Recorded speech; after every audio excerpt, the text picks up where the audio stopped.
चिल्लाएगी तो खिड़की बंद कर दूंगी, कह देती हूँ। माँ प्रतिमा विसर्जन। अरे चुप रहे ना, जब देखो बक बक बक बक।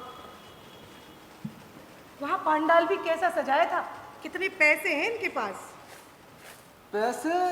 अरे वो तो होंगे ही, धर्म के नाम पर लक्ष्मी की कृपा जो बरस रही है, ऐसा धंधा कोई छोड़ देता है क्या? इससे तुम्हें क्या, तुमने तो कोई चंदा नहीं दिया। क्यों, तुम्हारा बेटा इस बार फिर पंडागिरी कर रहा है क्या पूजा में? इस बार उन्होंने भैया को बुलाया ही नहीं। नहीं बुलाया? अरे बचा दिया। हर बात पर ताने। अरे लड़की वालों को जरा मौज करने का दिल नहीं करता क्या? सब लोग तुम्हारी तरह गृहस्थी की चिता में खाक होते रहेंगे क्या?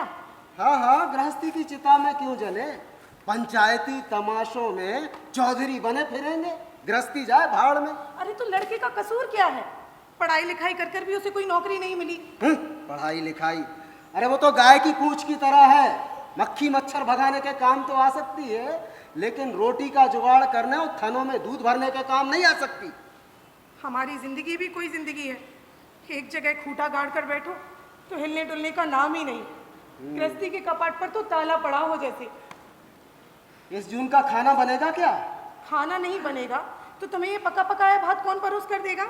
अरे भाई, तुम ही कह रही थी कि कोयले के खर्च को कम करने के लिए 1 ही जून खाना बनाऊंगी, तो मैंने कहा ठीक भी है, दो तरफा बचत, पैसे की भी किफायत हो जाएगी और तुम्हारे शरीर को भी आराम मिलेगा। शरीर बांझ निपूती रखे छठ का व्रत, ऐसे निकम्मे बैठे बैठे रहने से बल्कि शरीर उपास ही रहता है, देह में जंग लग जाती है। हाँ, ये बात तुमने भली कही। मेरी दुकान का मालिक कहता था कि कैशियर बाबू, चांद की शोभा रात के अंधेरे में ही है, दिन में निकले भी तो बेफजूल, अरे काम के वक्त काम ना हो बे तो बर्बादी ही बर्बादी। क्यों जी, तुम्हारा वो मालिक चांद की शोभा का इतना समझदार था, लेकिन तुम्हारे नौकरी जाने पर हम लोग जो भूखे मरेंगे ये तो उसने एक भी बार नहीं सोचा। कमीना कहीं का, इतने दिन तुमने नौकरी की और कैसे फट से नौकरी हाँप गया। मुन्ने को तो नौकरी पर बैठने तक नहीं दिया। आदमी ही आदमी का दुश्मन होता है, समझे? अब तुम मेरे सामने उस मालिक की रटना लगाना। अरे इसमें मेरे उस मालिक की गलती नहीं थी, उसका बेटा अगर बीच में नहीं आया होता तो बासु को मैंने काम पर लगा ही दिया होता। हाँ हाँ, खुद तो मार खा के दलदल में जा पड़े हो और इधर सारी गृहस्थी की मिट्टी पलीत। तो क्या सिर्फ मेरी वजह से? और वो तुम्हारा धींगड़ा बेटा जो दोनों समय मंदिर के ठाकुर जी की तरह बाप के पैसे का प्रसाद हड़पता है, वो तुम्हें दिखाई नहीं देता? शुक्र करो कि मर खप कर कहीं से कुछ जुगाड़ कर लाता है, तभी ये भात निकल रहे हो।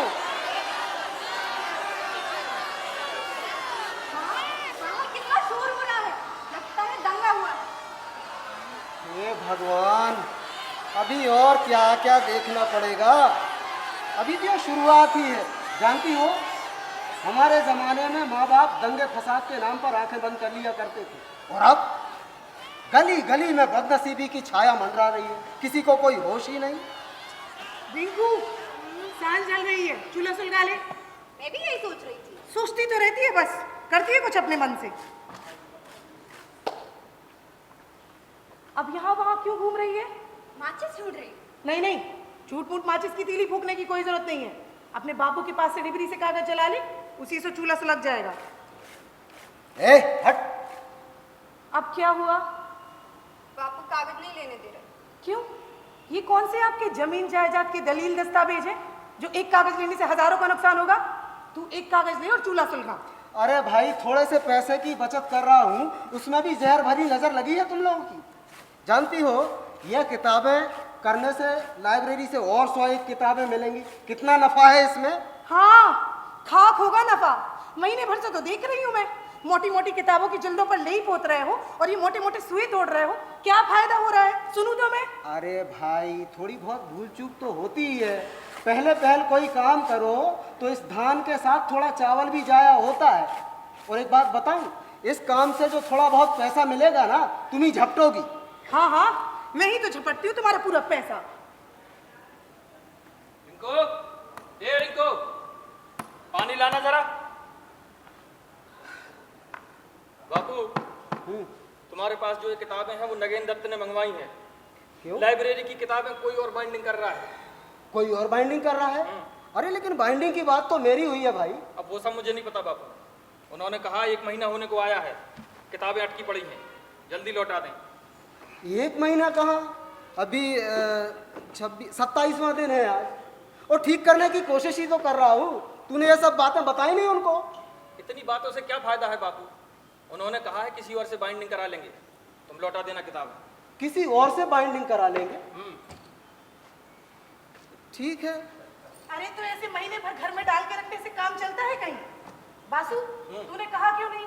तेरे पिता की नजर कमजोर पड़ गई है, हाथ पैर चलते नहीं है, कांपते रहते हैं। क्या पता शायद 2 दिन देरी से देने पर मान जाते। हाँ मान जाते, और फायदा क्या होता? जान पहचान के लोगों से नया काम हाथ में लेने के 1000 लफड़े होते हैं, ले दे के कुछ और नहीं तो हिसाब किताब में गड़बड़ी। तू भी ऐसी बातें करता है? देख नहीं रहा चारों तरफ लोगों में कैसे नौकरी धंधे के लिए हाय हाय मची है, और तू है कि नए काम की रट लगा है। बेटा जब नया काम शुरू करोगे तभी तो वो पुराना होगा ना। ऐसा मैंने कब कहा है अम्मा? सबके दरवाजे तो खटखटा रहा हूँ। क्यों? आज ही तो गया था विकास के साथ सुशील मुखर्जी के घर, वो इंश्योरेंस के काम के लिए। विकास के साथ? हाँ। कहीं तो फिर उन लोगों के साथ हेल मिल बढ़ाकर पार्टी वार्टी के चक्कर में तो नहीं पड़ रहा है ना? देख कुछ गड़बड़ हो गई तो सब फंसेंगे। अरे अम्मा तुम कुछ समझती तो हो नहीं, छूटते ही पार्टी वार्टी का राग अलापना शुरू कर देती हो। विकास अपने साथ ले गया था काम दिलाने के लिए, अब पार्टी से एकदम कन्नी काट के काम नहीं चलता है अम्मा। अच्छा तो बना कुछ काम?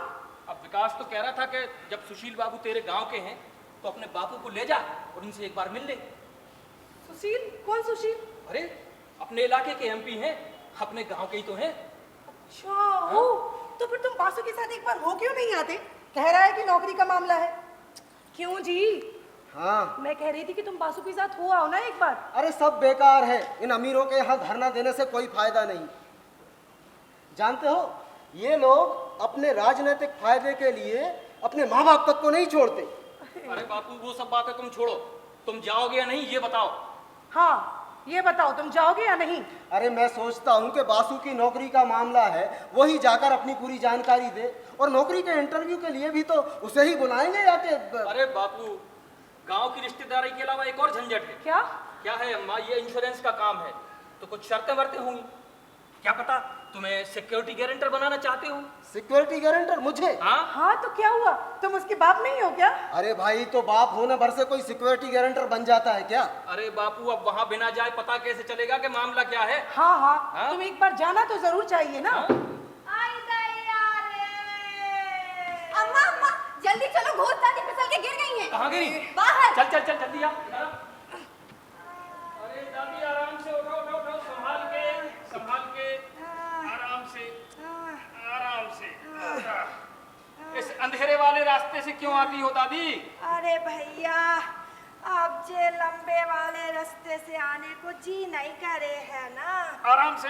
काशी तुम्हारे पैरों में चोट वोट तो नहीं आई ना? अरे बहू बुढ़ापे की हड्डी, अब जब रात को सूजन होएगी तो पता चलेगा।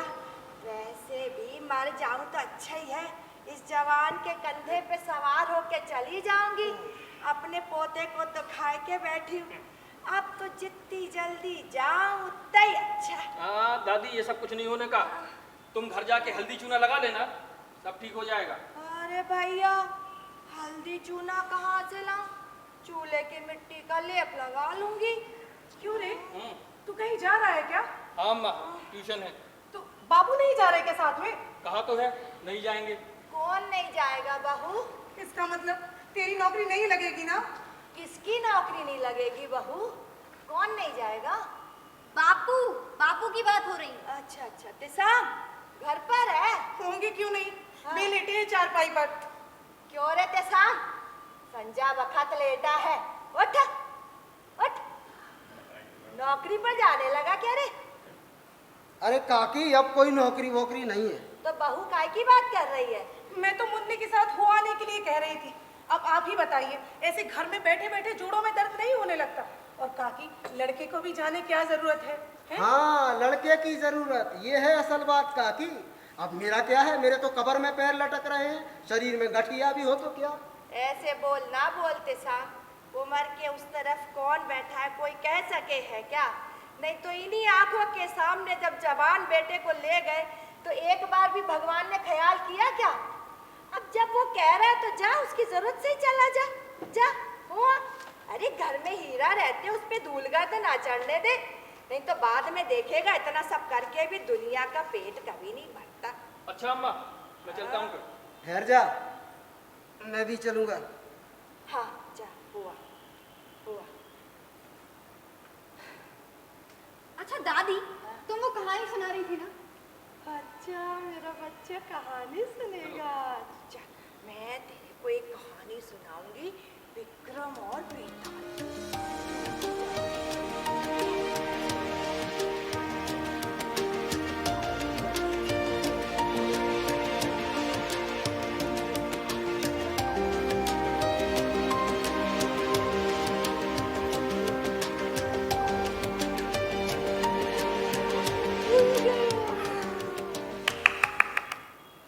अरे काकी, तुम्हारे यहाँ इस जून खाना कौन पका रहा है? इलू की माँ? अरे अभी नहीं पकाया, अब जब मैं जाऊंगी तो पकाएगी। वो बहू, मैं तेरे पास जिस काम से आई थी ना, वो बहू, अब मैं ये कह रही थी कि 5 रुपए उधार मिल जाते तो अच्छा। अरे काकी, बड़ी जाती है, मेरे पास पैसे कहाँ से आए? हमें भी तो अपनी घर गृहस्थी चलानी है ना, ऐसे जब तक मांगने से कैसे काम चले? वो तो तू ठीक कह रही है बहू, लेकिन जब किल्लत हो तभी कोई ऐसे हाथ फैलाए है ना। अब क्या करूं, 2 साल हो गए, गृहस्थी बिल्कुल खाली हो गई। अगर आज रुपए ना मिले ना तो सब उपास ही रहेंगे। अरे काकी, तो मैं क्या करूं? लड़का भी तो नौकरी को तरस गया ना, और ये भी कब से घर पर ही बैठे हैं। मेरे पास पैसे कहाँ से आए? अब बहू 5 नहीं तो 3 रुपए होंगे। देखो काकी, बड़ी ज्यादती है। पिछली बार भी तुमने मुझसे 2 रुपए उधार लिए थे, जो कि अभी तक नहीं लौट आए। बहू तूने भी तो तेल उधार लिया था मुझसे। एक ही बात की रटना लगाओ काकी, वो तेल मैंने तुम्हारा कब का वापस कर दिया था, और रही पैसे की बात, तो वो मैं अभी नहीं दे पाऊंगी। बहू 2 रुपए ही होते तो कोई और भी तो नहीं देगा, सब भूखे रहेंगे। चलो। माँ, बाहर कितना अंधेरा है। दादी फिर से फिसल के गिर गई तो बत्ती दिखाऊं? बोलो ना माँ, बत्ती दिखाऊं? ज्यादा ना इतना रिंकू, डिबरी कब की बुझ गई है? कितना अंधेरा है बाहर।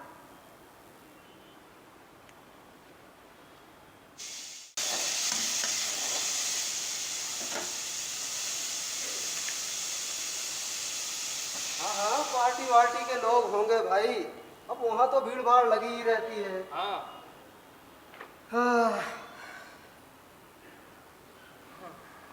भैया, हाँ। तुम जिस काम के लिए गए थे वो काम हुआ? चुप कर। अरे बासु, तू आ गया? तेरी नौकरी की बात हुई? ओहो, जरा दम तो लेने दो, शोर क्यों मचा रही हो? अरे शोर कहाँ मचा रहे हैं बेटा? तेरी नौकरी की क्या बात हुई सुशील मुखर्जी से, सुबह बता ना। नौकरी की कोई बात ही नहीं हुई अम्मा। क्या? हाँ, और तुम कह रहे थे कि अपनी गांव का है, अपनी बिरादरी। अरे तुमने कुछ नहीं कहा क्या? अरे सब कुछ कहा जी, लेकिन उसने जो कहा ना, उसमें घपला हुआ जा रहा है। अरे वाह, अब अपने बेटे की नौकरी की सिफारिश करने में तुम्हारे मन में घपला हो रहा है, और इधर सारी ओ गृहस्थी। अम्मा ठहरो भी, मेरे बारे में नहीं, सुशील मुखर्जी ने बापू के साथ कुछ और ही बातचीत की है। ओह, तो बापू की नौकरी की बात हुई है? ये रिंकू आजकल बड़ों के बीच में हरदम बोलती है, तुम लोग उसको कुछ कह नहीं सकते क्या? क्या कहें? हमारे घर में क्या 10 कमरे हैं कि किसी और कमरे में जाके उसको रखें? एक ही तो कमरा है, कहाँ जाके मरे वो? जा रिंकू देख, सब्जी में पानी है कि सूख गया? जा, अरे जल्दी जा ना। अरे तू भी शांत बैठ। लो, सूख के पापड़ हो गई है सब्जी। अरे पानी डाल दे जाती हूँ। लड़की सही कह रही है जी, वो सुशील मुखर्जी मुझे नौकरी देना चाह रहा है, लेकिन नौकरी है स्वतंत्रता सेनानी की। स्वतंत्रता सेनानी की? ये क्या चीज है? अरे वही तो मजे की बात है, गए थे नौकरी बासु की नौकरी के लिए, और वो उसके बदले मुझे नौकरी देना चाह रहा है। अरे तुम पागल हो गए हो क्या? अब इस उम्र में तुम पागल बनकर मोहल्ले में क्रांतिकारी ढूंढते फिरोगे? नहीं नहीं, तुम एक काम करो, तुम फिर से उनके पास जाओ और उन्हें बासु की नौकरी के लिए पकड़ो। अरे अम्मा, पहले तुम उनकी पूरी बात तो सुन लो ना। पूरे मामले को आराम से बैठ के समझना पड़ेगा। हाँ? पहले मुझे ये बताओ, वो तुम्हें इस काम के लिए कितने रुपए महावर दे रहे हैं? कितने रे बासु? मेरा ख्याल करीब 200 रुपए तो देंगे बापू। और हाँ, 5 साल तुम जेल में थे, इसका एक सर्टिफिकेट भी निकालना पड़ेगा। ये क्या बात कर रहा है तू? जेल पुलिस क्या सत्यानाश करने पे तुला है? अरे अम्मा चिल्लाओ मत, किसी को कानो कान खबर हो जाएगी तो मुसीबत हो जाएगी, गुड़गोबर हो जाएगा सब। अरे तो मामला क्या है, खुलासा बताओ ना। इसीलिए तो कह रहे हैं कि बैठ के समझना पड़ेगा। बैठो, अरे तुम बैठो तो। अरे बासु, अब बता, तेरा क्या ख्याल है? अरे बापू, पहले मुझे पता तो चले कि तुमसे बातचीत क्या हुई है। अरे बताया तो, जाके तेरी नौकरी के बारे में बातचीत की तो बोले कि नौकरी वोकरी का तो अभी बहुत मुश्किल है, उनकी अपनी ही पार्टी के लोग बैठे हुए हैं तो किसी के बारे में हम कुछ कर नहीं सकते। वाह, ये भी कोई बात हुई। जवान लड़का घर पर बैठा रहे और बुढ़ापे में तुम्हें लेकर खींचा तानी, बासु की ट्यूशन से कहीं घर चलेगा? अरे यार, इसीलिए बुजुर्गों ने कहा है कि औरतों को सभा मीटिंग में नहीं बुलाना चाहिए, किसी की बात सुनना गवारा ही नहीं। अरे ठीक है बापू, तुम उनको छोड़ो, तुम बताओ। तो फिर मैंने कहा कि भैया बहुत तंगी में हूँ, हाँ। घर के हालात बहुत खराब हैं। हाँ। अब ऐसे में अपने गांव के रिश्तेदार भी अगर मदद न करें तो हम तो मर ही जाएंगे। हाँ। फिर उसने 2-4 लोगों से सलाह मशवरा किया और पूछा 200 रुपए में चलेगा? मैंने कहा हम लोग घर में 4 प्राणी हैं, लेकिन अब डूबते को तिनके का सहारा बहुत। तो फिर उसने पेंशन की बात। पेंशन? हाँ अम्मा, पहले पहले तो मुझे भी समझ में नहीं आया, लेकिन फिर मैंने बाद में सोचा कि जब सुशील बाबू खुद ही सारा इंतजाम कर रहे हैं ताम्रपत्र पेंशन दिलवाने का, तो कोई रिस्क ही नहीं है।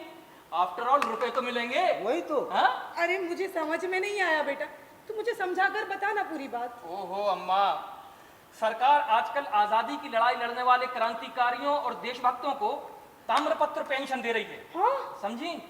अब सुशील बाबू इस इलाके के एमपी हैं, तो वो बापू को इसी तरह का क्रांतिकारी बताकर दिल्ली से ताम्रपत्र पेंशन की व्यवस्था कर देंगे। तो और क्या? गजब हो गया। मतलब क्रांतिकारी बनने से ही रुपए मिलेंगे? अरे अम्मा, सिर्फ क्रांतिकारी नहीं, भूतपूर्व क्रांतिकारी। भूतपूर्व क्रांतिकारी? पर तेरे बापू ने तो ये सब कुछ कभी किया ही नहीं है। ना सही अम्मा, सुशील बाबू नामी गिरामी आदमी है, बहुत ऊंची पहुंच है उनकी। वो बापू को भूतपूर्व क्रांतिकारी, रिटायर्ड जज, स्कूल का प्रेसिडेंट, कुछ भी बना सकते हैं। लेकिन बासु, हाँ मैं सोचता हूँ कि ये सब झंझट हम जैसे लोगों को रास आएगा रे। हाँ बापू, रास आएगा आएगा, बस हमें कुछ बंदोबस्त करना होगा। अच्छा। और अम्मा, तुम बाहर किसी से इस बात की चर्चा मत करना। पागल हो गया है क्या रे? पैसे की सूंघ लगी नहीं कि लोग दुश्मन बन जाते हैं। हाँ अच्छा, और वासु तू कह रहा है ना कि इंतजाम करने होंगे, हाँ बापू। तो अब इस कमरे में यहाँ गांधी जी की एक तस्वीर लगाना पड़ेगा। अरे सुनिए तो, मैं कह रही थी कि पहले महीने की तनख्वाह आती तुम अपने लिए एक खद्दर का कुर्ता बनवा लेना। हाँ? अम्मा, आजकल ये सब कोई नहीं देखता, बल्कि बापू तुम एक काम करना, रोज सुबह शाम जाके पान की दुकान पर रेडियो सुना करना। क्यों? अरे मतलब लोगों को लगना तो चाहिए कि हमारे बापू एक पॉलिटिकल पर्सन है। हाँ, और मैं तो बचपन से ही CR दास, सुभाष चंद्र बोस, इन सबसे मिला हूँ भाई। क्या गोरा रंग था उनका, ये बातें भी सबको बताऊंगा। बापू, और तुम्हें सुशील बाबू कुछ किताबों के नाम बता देंगे। अच्छा। तुम्हें लाइब्रेरी से लाके उनको पढ़ना है बस। मैं तो बिल्कुल। कल तड़के ही भैरव बाबा से मन्नत मांगने जाऊंगी। चली जाना। और क्यों रे बासु, सुशील ने हमारे गांव के रिश्ते के नाते हमारी बहुत मदद कर दी, हाँ, कम से कम एक बंदोबस्त तो कर ही दिया। ठीक कह रहे हो बापू, लेकिन देखो विकास ने भी कोशिश की। हाँ विकास? बिल्कुल। हाँ?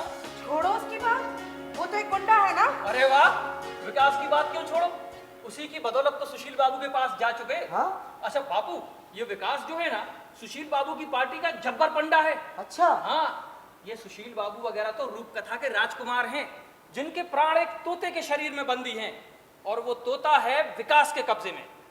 मुझे डर इस बात का है कि बापू की पेंशन मिलने के बाद कहीं वो रुपए पैसे ना मांग बैठे। अरे ये भी कोई बात हुई, मेरे पैसे से दूसरे मौज करेंगे। अरे बापू, ये बातें छोड़ो, अब यही हमारी सोशल सिक्योरिटी है। अच्छा, हाँ। ये तो बड़ी मुसीबत में पड़ गए। अरे मुसीबत किस बात की?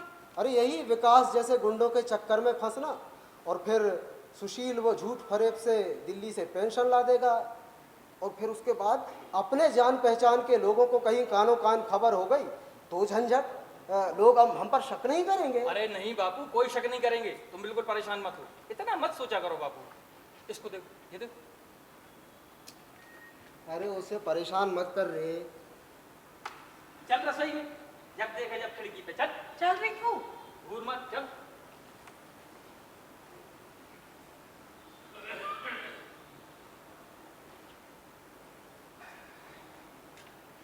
अच्छा बापू, हाँ? सुशील बाबू के घर पे धोती कुर्ता पहने एक नाटा सा आदमी था, जो तुम्हारी पेंशन की बात बड़ी ध्यान से सुन रहा था। अरे वही जो कह रहा था कि जान पहचान के गरीब लोगों को ही ऐसी मदद मिलनी चाहिए। हाँ हाँ, वो आसपास ही तो था। हाँ, वो फिर सुशील बाबू से अलग से कुछ बातें कर रहा था क्या? क्या कह रहा था, कुछ समझ आया? बातें तो कर रहा था लेकिन मैं समझ नहीं पाया। हाँ, मैं भी नहीं समझ पाया। भैया हाँ। तुम एक काम करो, क्या? अब उसी आदमी की तरह जाना सुशील बाबू के घर और वैसे ही बातचीत करना, तब तुम्हें समझ आएगा। क्या मतलब? मतलब मेरी टीचर कहती है अगर हमें किसी की बात समझनी हो तो खुद को उसकी जगह पर रख के देखो। पागल है ये लड़की। अच्छा अम्मा, आता हूँ मैं।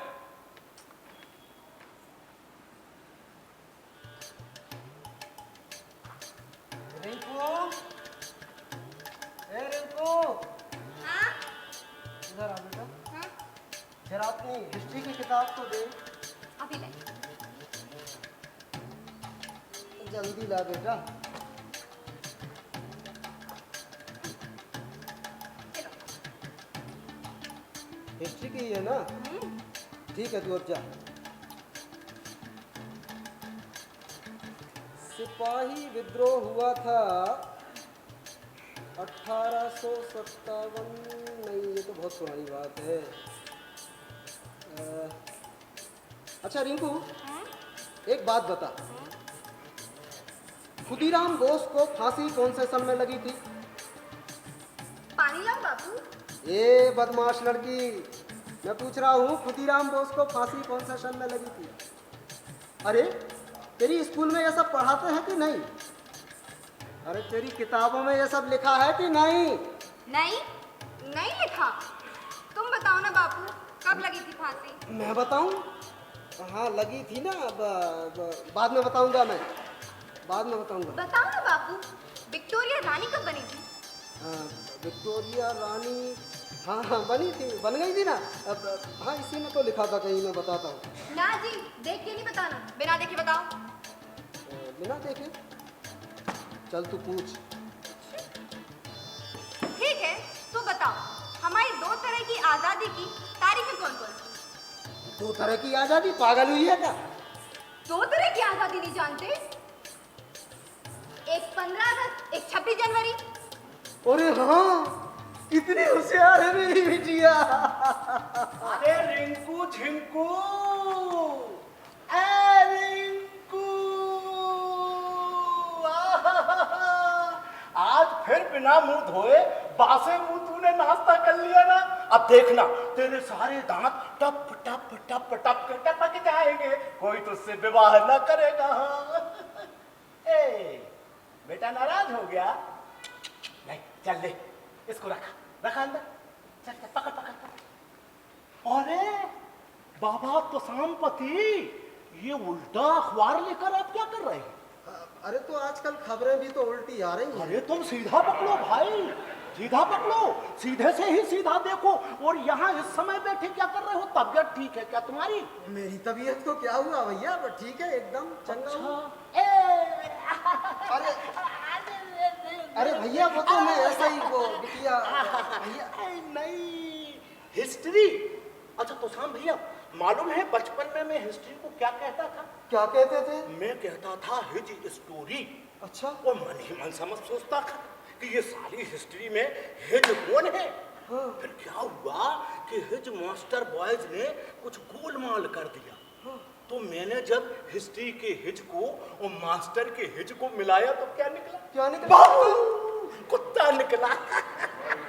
मैंने कहा कि इस झंझट में मुझे नहीं पढ़ना, मैंने जो हिस्ट्री पढ़ना। अच्छा भैया, आप कह रहे थे कल आपकी आंखों में दर्द है, अब आपका दर्द कैसा है? एकदम ठीक है भैया, आनंद कंद भगवान की जय हो। अब क्या है कि ये शरीर अपना नहीं रहा। किसका हो गया? भगवान का। 50 साल की आयु जैसे ही मैंने पार की तो अपने पूरे शरीर को राम जी को सौंप दिया। अब देखिए, एक आंख की ज्योति तो कुछ जाती रही, अब एक हाथ से लूला हो जाऊंगा और एक पैर से लंगड़ा हो जाऊंगा तो नुकसान किसका? किसका? भगवान का। अरे अंधे लूले लंगड़े को लेकर स्वर्ग में जाएंगे तो नुकसान उन्हीं का होगा ना। अच्छा बड़ी दीदी कैसी है? दीदी है? माजरा क्या है भैया? पहले आपने मेरे सेहत के बारे में पूछा और अब दीदी के बारे में पूछ रहे हो। अरे आप तो अपनी बातचीत को चिट्ठी की मजूम की तरह बढ़ा रहे हो भाई। कहीं ऐसा न करना कि थोड़ी देर में लिख दो कि से सुबह और पत्रोत्तर की प्रतीक्षा में तुम्हारा भाई, और मुझे फोल्ड कर लिफाफे में रखकर किसी लेटर बक्स में न डालाना। अरे नहीं भैया ऐसी बात नहीं, वो तो मैं बहुत दिनों से उस तरफ गया नहीं ना, तो सोचा हालचाल जान लूं। अरे मेरे हालचाल को क्या है, मेरे हालचाल छोड़िए, यहाँ कुछ दिन से आपके हालचाल कुछ खास सुनाई दे रहे हैं। नहीं नहीं, मेरे हालचाल ठीक है, कोई खास खबर नहीं। खास कैसे नहीं भैया, सुना है कि आप रिवोल्यूशनरी हो गए हो, मान के क्रांतिकारी। हुआ नहीं हूँ, मैं तो था, बहुत पहले से था मैं तो। हाँ थे? हाँ। कब? मैं तो आपको बचपन से जानता हूँ। लड़कपन से। लड़कपन? हाँ आपका गांव तो मेरे गांव से 2 किलोमीटर दूर वाला है ना। हाँ और आपके पिता हरिप्रसाद मित्रा, हाँ। और आपने 19 साल की अवस्था में मेरी साली निहार वाला से शादी की। हाँ। तो भैया फिर क्रांतिकारी कब हो गए? अरे वो जब अपना बासु हुआ, बासु तभी तो। अच्छा, बासु हुआ था तब आपकी उम्र क्या थी? अरे आप इतनी पूछता। मैं हाँ, बताओ। 27-28। 28? हाँ।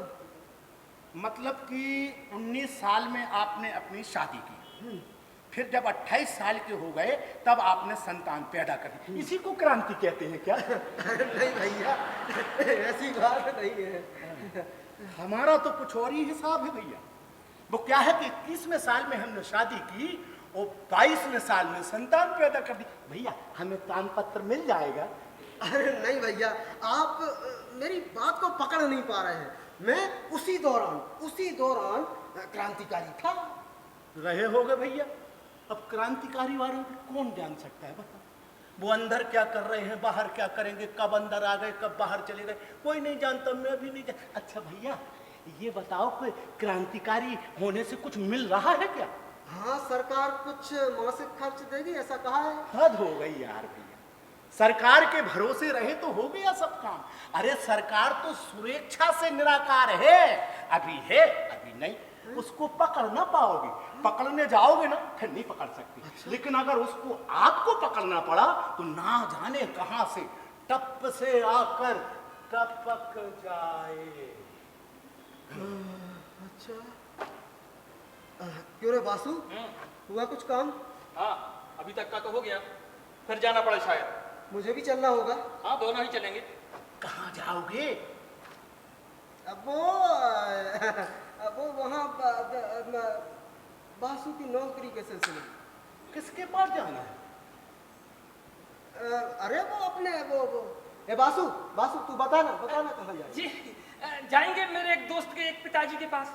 अरे वाह वाह बासु बेटा, तू बड़ा सौभाग्यशाली है कि तुझे इस जमाने में दोस्त मिला, ऊपर से उसका बाप भी। हमारे लोड़े लपाड़ों को देखो, ससुरों को हफ्ते भर में दोस्त बदल देते। कल कौन था, आज कौन है, कल कौन होगा, कुछ नहीं पता। हाँ ए बासु बेटा, तेरी माँ अंदर है ना? अरे बुलाना यार उसको। तेरी मौसी ने एक संदेशा भेजा था, उसे कहकर तो शाम भाई मैं चला जाऊंगा। जी। तो शाम भैया, मेरा कहना है कि इन लोडे लपाड़ों के आगे हाथ फैलाना ठीक नहीं। इनकी जो दोस्ती है ना, भगवान कृष्ण कन्हैया के सगे संबंधी जैसी है। कैसी? ऐसी है कि आपको वहां सराय में बैठा देंगे और यहाँ पायताने बैठे हुए अर्जुन को जिता देंगे। हाँ। अरे बाप रे। वो अम्मा ने कहा है आप रुकिए, वो आ रही हैं। अब ज्यादा नहीं रोक सकता। तो शाम भैया, एक तो ये अंधियारी रात, ऊपर से आंखों से भी धुंधला दिखाई देता है। रसोई में है, मैं ही जाके देखता हूँ। अरे निहार वाला, ए निहार वाला। आए जीजा जी, जाइएगा नहीं? अरे अब और इंतजार नहीं कर सकता भाई, इस बुढ़ापे में साली का विरह बर्दाश्त नहीं होता।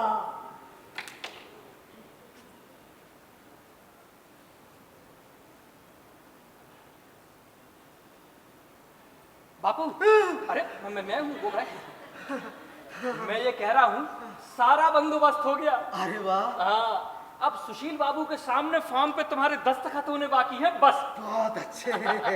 अच्छा बापू, हाँ? तुम्हारे जन्म का सन तो बताओ जरा, उससे मिलाकर एक बढ़िया सा आंदोलन ढूंढ कर निकालता हूँ। अरे तूने ही तो फॉर्म भरा था 1919। 1919? हाँ? वो क्या है, सुशील बाबू ने कहा है कि 16-17 साल की उम्र से क्रांतिकारी जीवन की शुरुआत करनी है। 16-17? हाँ। मर गए। क्यों? मैंने तो 27-28 बता दिया। हैं? अरे अभी से किससे कह दिया? अरे वो तेरे मौसा को। ओहो बापू, तुम इतनी बातें क्यों करते हो? अरे मैंने सोचा 16-17 की उम्र क्रांति के लिए बहुत कच्ची है, तो मैंने 27-28। अरे सब गलत। 16-17 साल की उम्र से ही क्रांति करते हैं। उस घोष दादी के पोते को नहीं देखा? वो तो 18 साल की उम्र में क्रांति करके मर भी गया। हाँ तू सही कह रहा है रे। फिर बासु क्या होगा रे? क्या होगा? क्या बोल दिया है तो देखेंगे। कितना बताया? 1919 ना? 1919, हाँ। हाँ तो 16-17 यानी 1935-36 की कोई घटना देखनी पड़ेगी बाबू। ये अरे ये रहा, ये देखो बाबू, ये रही 1936 में अप्रैल के महीने में लखनऊ में कांग्रेस का अधिवेशन हुआ। लखनऊ में हुआ? हाँ। तो 16-17 की उम्र में मैं इतनी दूर जा सकता हूँ क्या? हाँ हाँ जा सकते हो। तुम तो उससे पहले से ही राजनीति में थे। अच्छा अच्छा। हाँ ये देखो, ये घटना रही 1936 की। पढ़ो पढ़ो पढ़ो।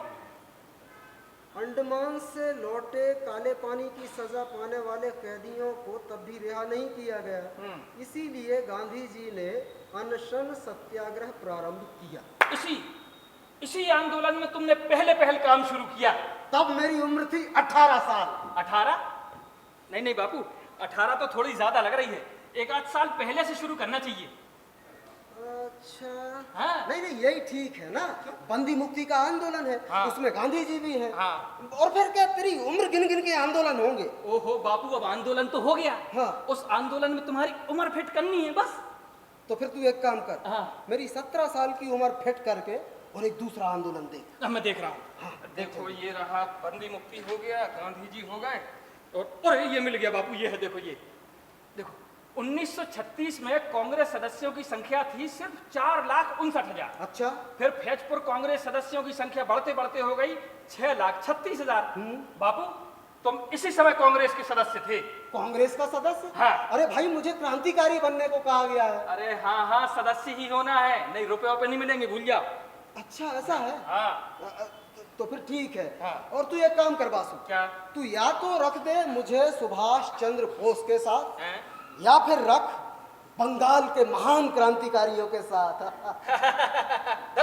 ये सब क्या तुम्हारी मर्जी से होगा? अरे सब कुछ समझा दूंगा निहार वाला, सब कुछ समझा दूंगा। वो जमाना कुछ और था, माँ बाप जिंदा थे, इसलिए तेरी बहन से बात करने के लिए मुझे अपनी गर्दन को कमर तक झुकाकर फुसफुसाकर बोलना पड़ता था। अब तो जमाना बदल गया है, माँ बाप भी मर गए हैं और मैं भी बूढ़ा हो गया हूँ, इसलिए तेरी बहन से दिल की जो भी बात करनी होती है ना, सीना ऐसा करके गर्दन उठाकर जोर जोर से कर लेता हूँ। हाँ जो मन हो वो कीजिए। वो मैं ये कह रही थी, दीदी कह रही थी आपके छोटू का स्वेटर छोटा हो गया है, रिंकू के लिए भिजवा देंगी। छोटू का नहीं हो ही नहीं सकता। क्यों? क्योंकि मैं अपने बच्चों को उम्र देख के कपड़े नहीं दिलवाता। जैसे ही 5 साल का हुआ तो खद्दर की चद्दर लाके उड़ा दी। अब चद्दर तो छोटी होने से रही ना। अच्छा तो पता नहीं क्यों दीदी ने मुझसे कहा। खैर एक काम करो, तुम अपनी इस माचिस में से 2-3 तीली लाकर मुझे दे। वाह नशा पाल रखा है, और एक माचिस की डिबिया नहीं खरीद सकते आप?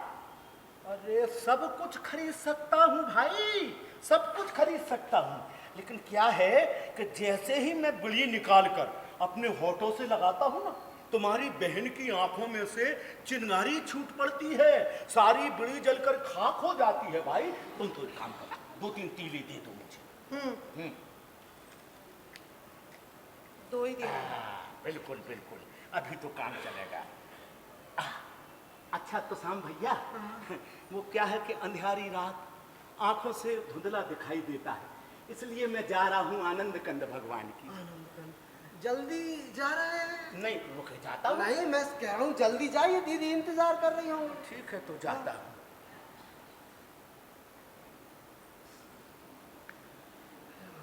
सौभाग्यशाली बासु, जा रहा हूँ, ध्यान रखना।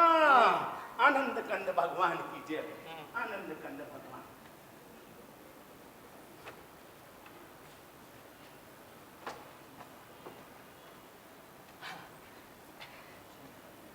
बापू, अरे मैं हूँ वो गए।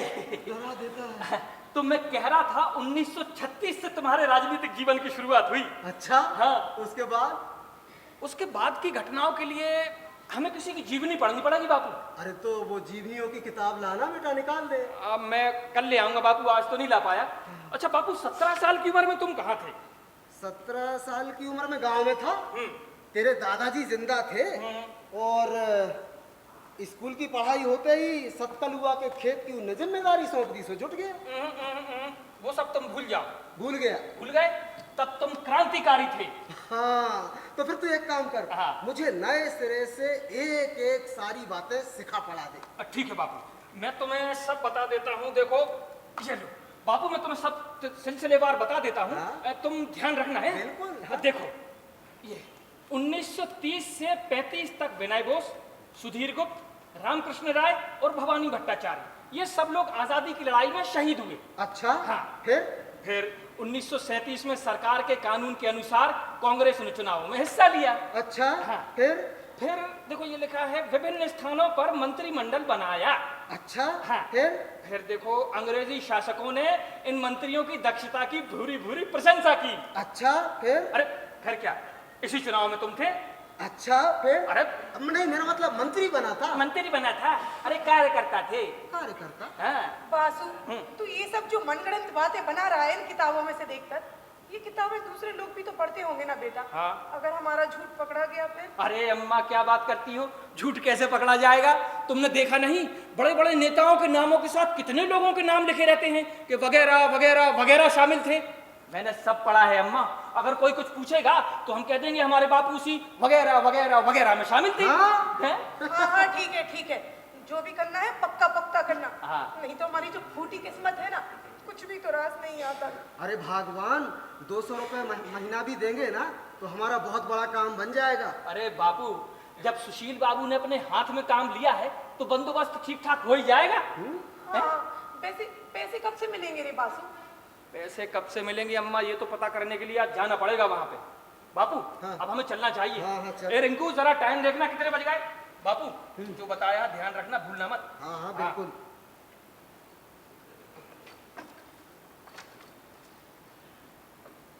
जो भी कहो, ये तुम्हारे जन्म जन्म के कर्मों का फल है। नहीं तो जिस उम्र में तुम्हें अपने नाती पोतियों को पढ़ाना था, उस उम्र में तुम्हारा बेटा ही तुम्हें किताबें रटवा रहा है। 8:10। 8:10। अरे बापू जल्दी चलो, देर हो गई। वो फॉर्म ले लिया था ना अरे तूने? मैंने फॉर्म ले लिया, तुम चलो करते क्या रहे हो? जाओ ना। एक काम कह दो, तुम्हारी कहाँ पहुंच जाते। बासु, अम्मा, जल्दी आना है। हाँ जल्दी आऊंगा अम्मा। और बाबू तुम वहां ज्यादा मत बोलना है।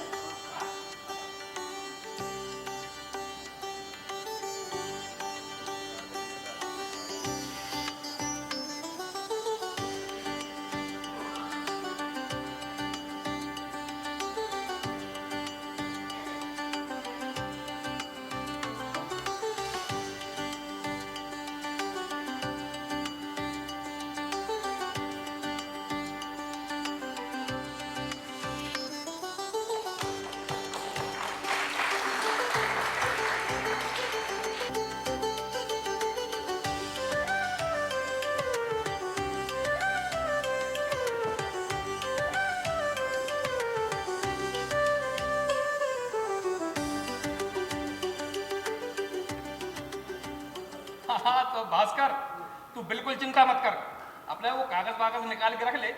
बापू के आते ही तेरा सारा इंतजाम हो जाएगा। अच्छा हाँ। बासु, हाँ। मैं मौसा जी के पास क्यों आया तुझे पता?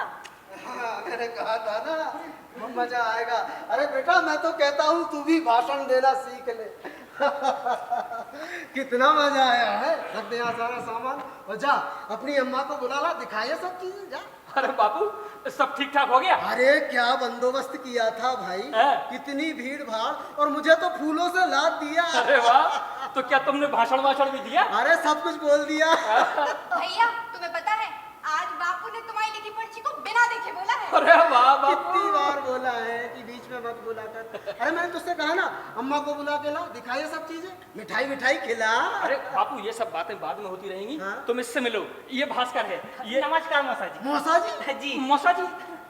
अरे मौसा जी, अपनी अगली गली में रहता है। जी, जी। और इसको तुमसे कुछ जरूरी काम है। मुझसे जरूरी काम? हाँ। क्या काम है भाई? मौसा जी, मुझे वो नौकरी के फॉर्म पर 2 नामी ग्रामी लोगों के दस्तखत कराने हैं। अच्छा। मतलब वो जिन्हें मैं जानता हूँ। दरअसल वो मैं सोच रहा था, जब मोहल्ले में ही नामी ग्रामी लोग मौजूद हैं, तो फिर मैं यहाँ वहाँ के चक्कर क्यों काटूं? हाँ, अच्छा जी। किया, अच्छा किया। अच्छा, मेरे दस्तखत करने से तेरी नौकरी लगेगी?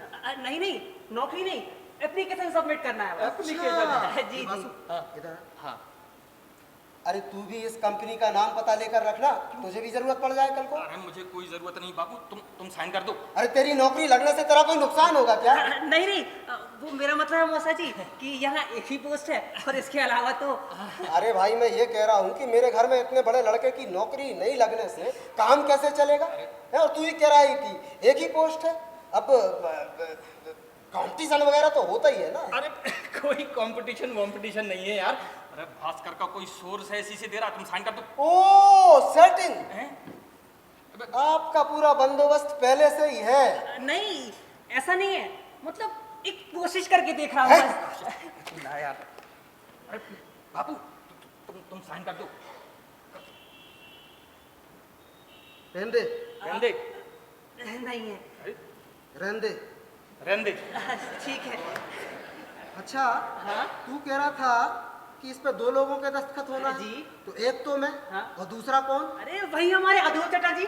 अधूर चटर्जी? हाँ। अरे वो तो बदमाश आदमी है, स्मगलर है, गुंडा है। दरअसल वो बहुत नामी ग्रामी आदमी है ना, बिजनेसमैन है। इसके अलावा उस कंपनी में उनकी बहुत जान पहचान है, इसीलिए। और क्या? देख भास्कर, ये होगा साइन है। हाँ। और कोई काम हो तो जरूर बताना है। अब तो मुलाकात होती रहेगी। होती रहेगी, चल। अच्छा, एक मिनट। हाँ, हैं? चलू चाचा जी? चाचा जी? जी, चल भाई, काम हो गया। तेरे रास्ते भी बदल दिया। तुम्हारा ये लड़का भी पता नहीं कहाँ से छांट के नमूनों को लाता है। क्यों? अब क्या हुआ? क्या हुआ? बुढ़ापे में देखो कैसे माला वाला पहनकर देश जीत कर आ रहे हो। अरे तो इसीलिए तो कह रहा हूँ कि वो अपनी एक नौकरी की अर्जी लाया, हाँ। उस पे मुझसे दस्तखत कराए, इसीलिए कि मैं एक क्रांतिकारी हूँ। और उसी के नीचे दस्तखत करवाएगा उस अघोर चटर्जी के, वो चोर बदमाश। तो क्या हुआ? तो क्या हुआ? अरे भाई, एक क्रांतिकारी का कोई मान सम्मान होता है कि नहीं? अरे तो तुम सचमुच के क्रांतिकारी थोड़े ही हो, छोड़ो ना इन बातों को। वैसे रिंकू कह रही थी कि तुम्हारा वहाँ खूब मान सम्मान हुआ, तुम्हें खूब खिलाया पिलाया भी, और तुमने खूब अच्छे से भाषण दिया। अरे भगवान, ऐसी खातिरदारी की मैं क्या बताऊं। और मैंने जोरदार भाषण दिया। हाँ, लेकिन तुम तो लोगों के सामने अपनी जबान भी नहीं खोल पाते थे। अरे वो दिन लद गए भगवान। तू बता ना रिंकू, बता। मैं क्यों बताऊं? आप तो कहते हो मैं बहुत बोलती हूँ, मुझे नहीं बताना। रूठ गई नखरे। देखो अच्छा समझो तुम, बीचों बीच एक बड़ी मेज, हाँ। मेज के इस तरफ सभापति भक्ति भूषण और सामने तरफ बड़े बड़े लोग। नहीं नहीं नहीं नहीं, सामने टाट की तरफ छोटे बच्चे बैठे थे और आपकी तरफ क्लब के बड़े लोग बैठे। हाँ। और तभी उन्होंने मुझे जैसे ही माला पहनाई तो मैंने कहा, क्रांतिकारियों की आवाज में होता है देश का मंत्र, और गले के बाहर फांसी का फंदा। ये माला क्या मुझे सुहाती है? ऐसे ही वहां सबने तालियां बजाई, पूरा माहौल तालियों से गूंज गया भगवान। और फिर मैं बोलता गया नेताजी की वाणी। एक बार जेब में रखी पर्ची भी तो देखी थी। अरे हाँ, तो इतनी भीड़ भाड़ में एक आध बार तो भूल चूक होती ही है। फिर उसके बाद मैंने कैसा भाषण दिया, तू बता ना इधर। मैं बताऊं? हाँ हाँ, बता ना। हाँ देखो,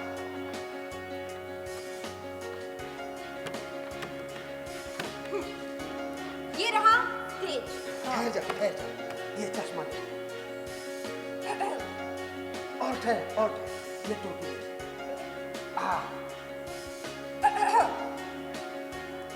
मेरे प्यारे देशवासियों, रहा। हमें मरते दम तक हमारे वीरों के बलिदान को भूलना नहीं है। हमारे वीरों का बलिदान हमारी रगों में लहू बनकर दौड़ रहा है। वाह, तालियां, क्या बात है। सचमुच भगवान, ऐसा कहो तो अपने मन ही मन में कैसा लगता है। सचमुच क्रांतिकारी हो जाने का दिल करता है। अभी पिछले वीरवार को देखो, एक ऐसी मजेदार घटना हुई ना। हे रिंकू, वो वाली सभा सजा ना। कौन सी वाली? अरे वही जिसमें बाद में खीर पूड़ी खिलाई थी। ओह हाँ।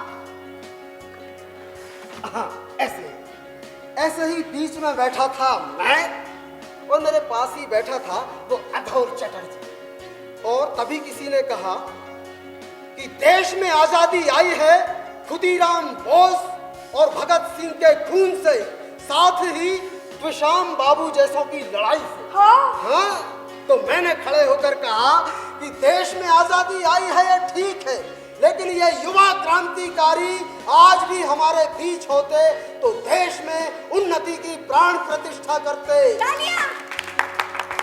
गलत काम नहीं होने देते, स्मगलिंग नहीं होने देते। हे भगवान, मैंने इतना कहा ही था और पता क्या हुआ? क्या? सब लोग मुड़ मुड़ कर उस अघोर चटर्जी को देख रहे हैं और उसका मुंह इतना सा हो गया। तुम्हें ये सब उठपटांग बातें करने के लिए किसने कहा था? हैं? अरे भाई, मुंह से निकल गया तो क्या करूं? तुम्हें पता नहीं है, वो अघोर चटर्जी सुशील चाचा का दोस्त है। अगर ये बात उनके कानों में पहुंचेगी तो? अरे तो मैं क्या झूठ बोलता हूँ? तू चुप रह। मैं चुप रहूं? तुम्हें सुशील चाचा ने उठपटांग बातें करने के लिए, राजनीति की बातें करने के लिए मना किया है ना?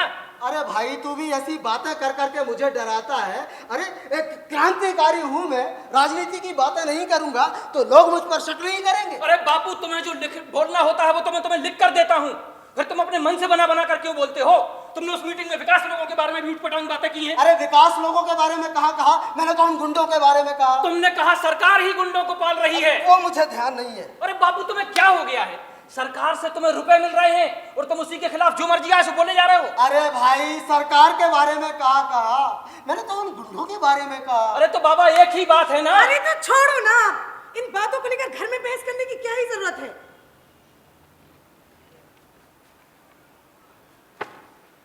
क्यों जी, ऐसा मिठाई का डिब्बा सिर्फ तुम्ही को दिया था सबको? अरे नहीं, चुन चुन के अलग से दिया। और तुम भी खाकर देखो ना, अपने बाकरगंज जैसा स्वाद है एकदम बिल्कुल। अरे मेरे तुषामपति जी, देश जनता के रघुपति और मेरी साली साहिबा के परमपति, आप यहीं बैठे हैं ना? आइए भैया, आइए।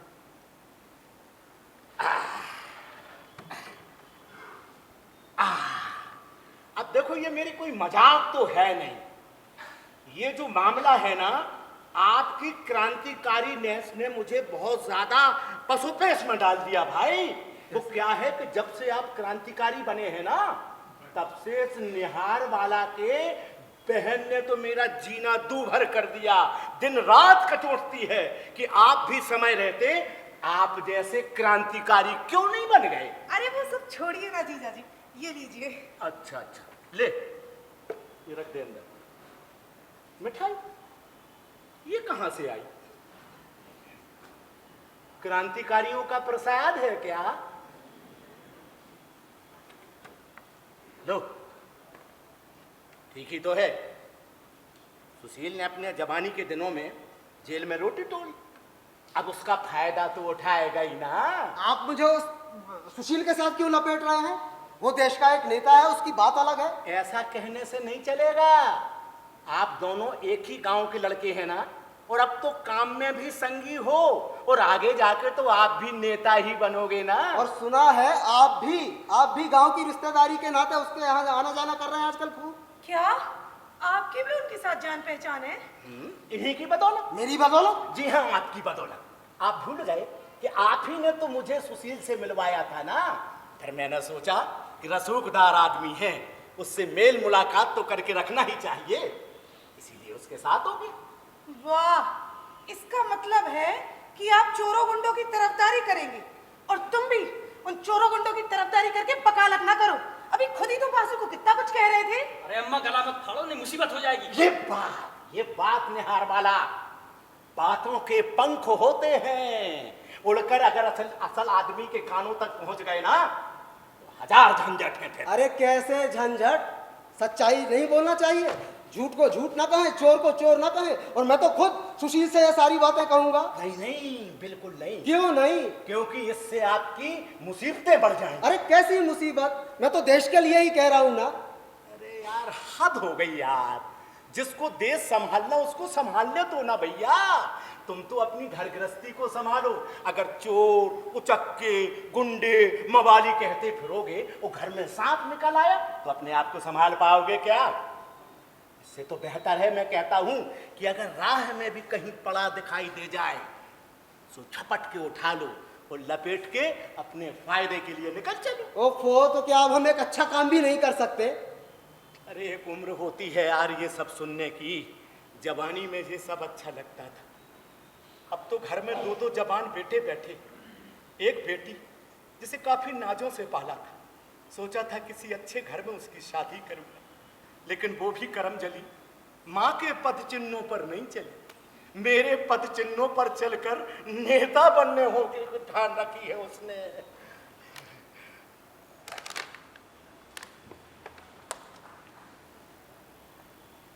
रिंकू, ए बिटिया रिंकू, हाँ?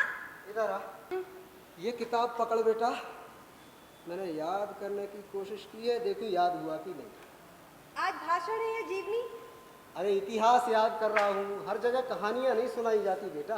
ठीक है, बोलो। देखना बीच में भूलना मत। अरे नहीं, तू सुन तो। देखो ये आवाज कैसी हुई, जरा देख, कोई आया तो नहीं? कोई नहीं है, तुम बोलो। सन 1940 में स्वतंत्रता संग्राम में बहुत से क्रांतिकारियों के फांसी हो जाने के बाद गांधी जी ने स्वतंत्र रूप से भाषण देने का अधिकार प्राप्त करने के लिए आंदोलन प्रारंभ किया।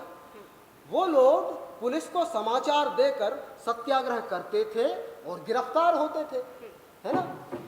बापू, कोई आ रहा है शायद। है। जाने कैसा खटका सुना? तू देख, मैं यहाँ जरा ओट में हो जाता हूँ। है बापू, तुम छिप रहे हो? हाँ तू चुप रह, उधर देख।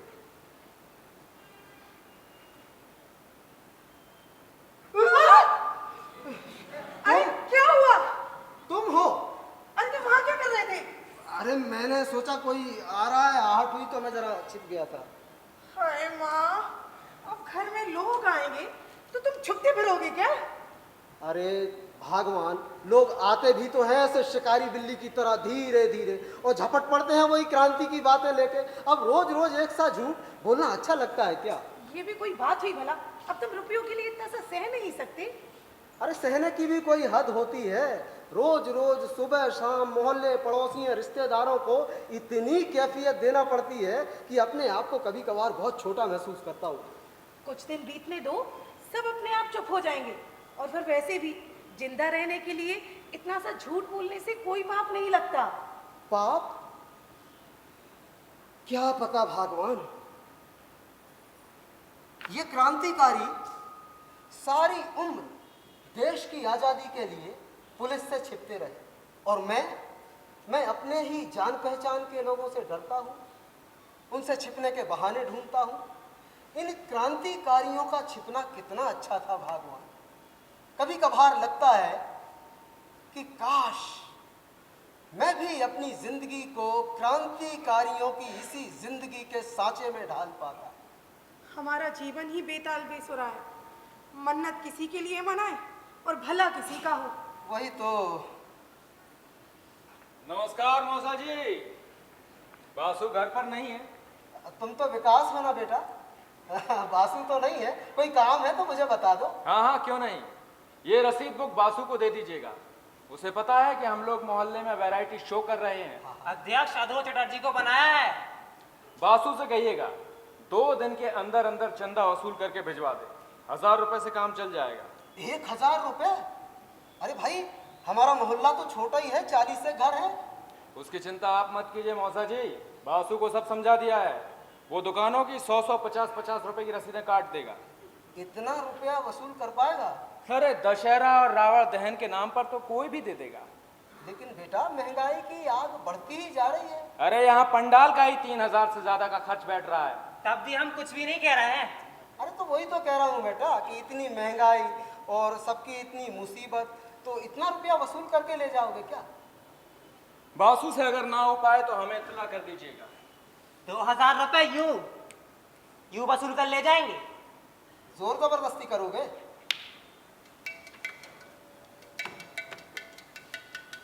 खैर छोड़िए, ये बताइए आपको दिल्ली वाले पैसे मिलने में कोई दिक्कत तो नहीं हो रही? अगर हो रही हो तो बताइए, हम फिर से बंदोबस्त कर देंगे। क्या कह रहे हो? कुछ समझा नहीं बेटा। ठीक है, बासु से कहिएगा पैसे भिजवा दे, साथ ही आपके हिस्से के 50 रुपए हम रसीद काट देंगे। 50 रुपए मुझे चंदा देना होगा? क्यों रे तिलक, कुछ ज्यादा कहा क्या? हाँ 200 रुपए का बंदोबस्त तो करवा दिया, झूठ मूठ का क्रांतिकारी कहके। अब हमी को देने में हाथ दुखता है। अरे इन रुपयों से मेरा परिवार नहीं चलता, और उसमें से 50 रुपए तुम्हें दे दूं तुम्हारी मौज मस्ती के लिए। मौज मस्ती के लिए रुपए? साला लंगड़े के हाथ में लाठी थमा दिया, वही लाठी हम पर उठाता है। जरा इससे संभल कर रहना। ए मुन्नी, अपनी अम्मा को बुला कर ला, नाइट गार्ड की ड्यूटी लगने वाली है। जरा उनसे चाय पिलाने की बात तो भेजा। उसे हाथ क्यों लगा रहा है? अरे ये तो कच्ची सी बच्ची है, इसे छूने में भी कोई नुकसान है क्या? भले घर में खड़े होकर ऐसी बातें करते हो? क्यों रे तिलक, मैंने कुछ गलत कहा क्या? नहीं, अरे ये तो कुसुम कली है, इसे हाथ लगाने से तुम्हें चोट लगती है। तुम लोग बदतमीजी कर रहे हो। हाँ मिस्टर, जबान संभाल के। बहुत दिनों से सुन रहा हूँ बड़ा झमेला कर रहे हो, हैं? किसी मीटिंग में मुझे गुंडा कहा, अधोर दा के नाम पर कीचड़ उछाला। साला जैसा हमें कुछ मालूम ही नहीं चलता है। धमकी दे रहे हो? चुप! अगर तेरे दिल्ली वाले घोटाले का पर्दाफाश कर दिया ना, तो फिर से हाथ में खाली कटोरा खड़काते हुए हमारे पैरों पर गिरेगा। और अब अगर एक भी उल्टी सीधी बात की ना, तो अमावस के शमशान की हवा खिला दूंगा, समझा? मैं सुशील से कहूंगा, वो ये अन्याय नहीं सहेगा। अरे एक क्रांतिकारी का सम्मान दिया है, ऐसी बदतमीजी कोई बर्दाश्त करता है? बुढ़े ने तो बड़ा हैवी दम मारा है। ए बासु के बापू, अगर सीधे रास्ते ना चले ना, पुराने वाले दिन फिर से वापस ला देंगे। हाँ तुम लोग निकल जाओ मेरे घर से। बच्चों, अब अगर एक भी उल्टी सीधी बात की ना, तो फल उल्टा होगा। रुक जा निसार, रुक जा। तेरा क्या दिमाग खराब हो गया है? और तुम लोग बच्चों के जैसे हो, ये सब क्या कर रहे हो? 2 दिन के अंदर अगर रुपए और रसीद बुक ना मिली, तो बासु से कहना अपना अलग पता ठिकाना लिखे। नहीं तो इस घर में माँ शीतला की पूजा होगी। बदतमीज, सबके सब बदतमीज। मैं सुशील से कहूंगा, ऐसा कब तक चलेगा? इसका इलाज करना ही होगा। अरे चुप तो करो, तो बैठो जरा, उन लोगों से बात करता है भला कोई? पूछो जरा उन्हें, बाप के बराबर आदमी की इज्जत नहीं करेंगे? अब तू भी शांत हो जा बहू, है? अपना सर ना खपा इन सब में, है? एक समय ऐसा आता है जब ऐसे गिद्ध ही देश के राजा बनते हैं। तुम ही सोचो काकी, गलत काम करने पर कोई मुंह नहीं खोलेगा, और कुछ कहोगे तो मारने पीटने की धमकी देंगे। बहू, दुनिया की रीत है, ताकत है तो बड़ा आदमी, पैसा है तो इज्जतदार। पर क्यों रे तिसाब, तू तो ये पार्टी वार्टी के चक्कर में नहीं पड़ता था, आज बुढ़ापे में तुझे क्या हो गया रे? ऐसे ही तो नहीं पड़ रहे ना काकी, घर में सब भूखों मरते हैं। ये तो कहूँ कि सबसे कुछ पैसों का बंदोबस्त हो जाता है, और अब पता नहीं ये क्या मुसीबत आ पड़ी। अम्मा, अम्मा, क्या हुआ है? हैं? क्या गड़बड़ की है बापू ने? अरे कोई कुछ कहेगा भी? वो बाहर विकास लोग मिल गए, मुझसे बदतमीजी करने लगे। अरे हुआ क्या है? होगा क्या? विकास के साथ तेरे बापू की कहा सुनी हुई है। हाँ, मैंने तुम्हें मना किया था ना कि उन लोगों के साथ झमेला झंझट मत करो, तुमने वही किया। अब तुम विकास और अधोर के बारे में उठपटांग बातें करोगे तो वो लोग तुम्हें छोड़ देंगे क्या? यहाँ मैंने किसी के बारे में कुछ नहीं कहा है, उन्होंने ही आकर शुरुआत की है। अगर वो कुछ कहेंगे तो तुम भी बोलना शुरू कर दोगे क्या? अरे सुनो तो, वो ये रसीद बुक देकर गए। इसका क्या करना है? कहा है कि अपने मोहल्ले से 2 दिन के अंदर 1000 रुपए चंदा वसूल करना है। 1000 रुपए? और जरूरत पड़े तो जोर जबरदस्ती के लिए भी कह गए हैं, और 50 रुपए मेरा चंदा अलग से। 50 रुपए? अरे तुमने उनसे कहा नहीं कितने पैसे हमारे पास कहां से आएंगे? सब कहा उन्होंने, एक नहीं सुनी, इसीलिए मुझे धमका रहे थे। और इतना ही नहीं, इस बच्ची के लिए बदी बदी बातें कह कर गए। मैं इसका बाप होकर कुछ नहीं कह सकूंगा। रिंकू के लिए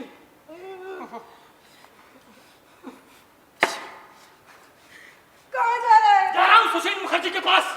कुछ ना कुछ तो करना पड़ेगा अम्मा, ऐसा कैसे चलेगा? अरे बासु, भैया मत जा। आ रहा हूँ अम्मा। लड़का अकेले ही चला गया, जाने दे बहू। अब तू इन सब को सोच के अपने मन में कुछ चिंता ना ला। कैसी माँ हूँ मैं काकी, अपने लड़के को एक सुख का दिन भी नहीं दे सकी।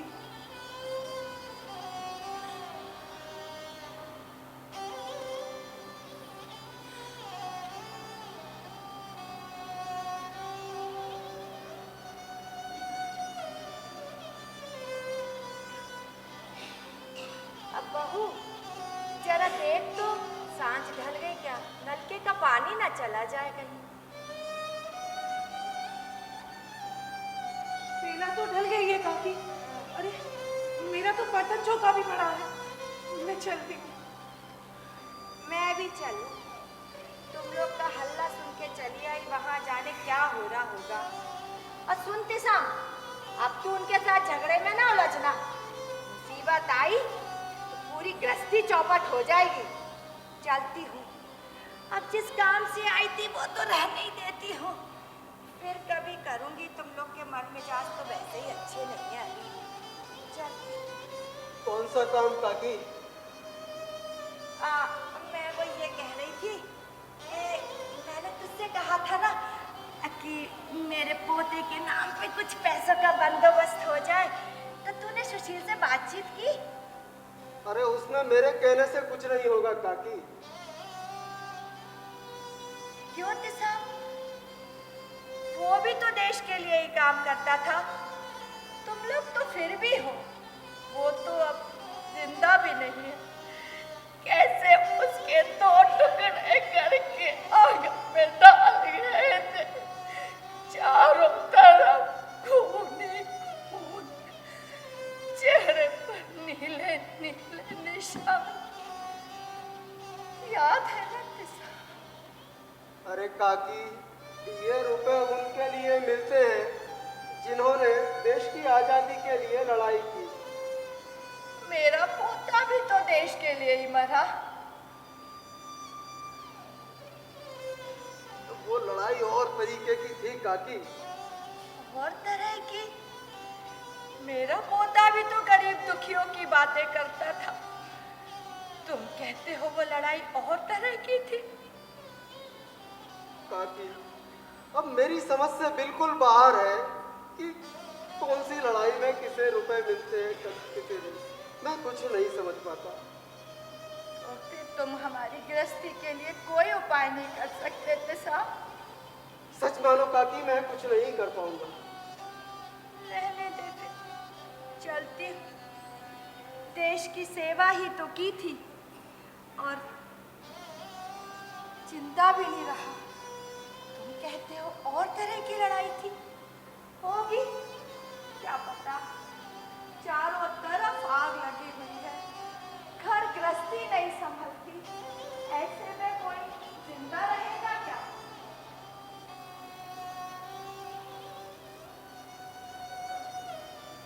क्या हुआ, क्या देख रही हो? बासु नहीं लौटा अभी तक, और पीछे पीछे रिंकू भी तो निकल गई ना उसके साथ। आ जाएंगे। चारों तरफ कितनी अशांति है, और घोष काकी भी जाते जाते क्या क्या सुना गई। क्यों? अब क्या हुआ? यही कि घर नहीं चलता, मरे हुए पोते के नाम पर मैं अपनी तरह पेंशन का बंदोबस्त करवा दूं। हे भगवान।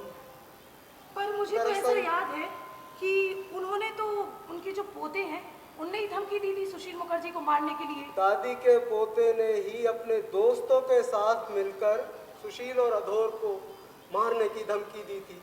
अब ऐसे में उनके नाम से कोई पेंशन देता है क्या? सो तो है, अब अपने दुश्मन को कोई खिला पिला कर पालता है भला? वही तो। इस गड़बड़ी में अब और जीने की इच्छा नहीं होती भगवान। लगता है कभी कभी उल्टी सीधी बातें कह जाऊं, सबको बुलाकर कह दूं कि मैं कोई क्रांतिकारी नहीं हूं। पेट की ज्वाला बुझाने के लिए ये ताम्रपत्र वगैरह लिया है। नहीं नहीं, ये सारी बातें तुम्हें किसी से भी कहने की जरूरत नहीं है। देख नहीं रहे हो चारों तरफ कैसे एक एक करके घर बर्बाद होते जा रहे हैं। अरे अब ये सब सोचने से क्या फायदा भगवान। अब तो ये सोचो कि क्रांतिकारियों के यहाँ ये सब ठाट बाट नहीं होते। अरे तो हम सचमुच के क्रांतिकारी थोड़े ही हैं। अब जिस बात के लिए रुपए मिल रहे हैं वैसा तो होना ही होगा। तुम क्या किताबों में से पढ़कर सब सच बोलते हो? हाँ, कोशिश तो करता ही हूँ, लेकिन हैरानी की बात है कि सच बोलूं तो सुशील लोग अपने आदमी पहुंचाकर डराते धमकाते हैं। अरे तो तुम क्यों उन बड़े बड़े नेताओं की बातें करते हो? तो मैं कोई क्या झूठ कहता हूँ, किताबों में सब लिखा है। अच्छा एक बात बताओ, तुम इतना सोचती क्यों? हाँ, हमें तो बस पैसे मिलने से मतलब है ना। दरअसल उन किताबों में, उन घटनाओं में एक अजीब सा नशा है। नशा? हाँ जी, नशा। एक एक किताब पढ़ता जाता हूँ और ऐसा लगता है कि मैं भी वैसा ही हूँ, वैसा ही हो जाऊं, नहीं तो मुझे ताम्रपत्र क्यों देंगे। उस समय मैं अपने आप को बहुत शक्तिशाली महसूस करता हूँ, तब मुझे किसी से भी डर नहीं लगता। हाँ, कितने बड़े बड़े लोग थे ये सब, कैसे डर लगेगा।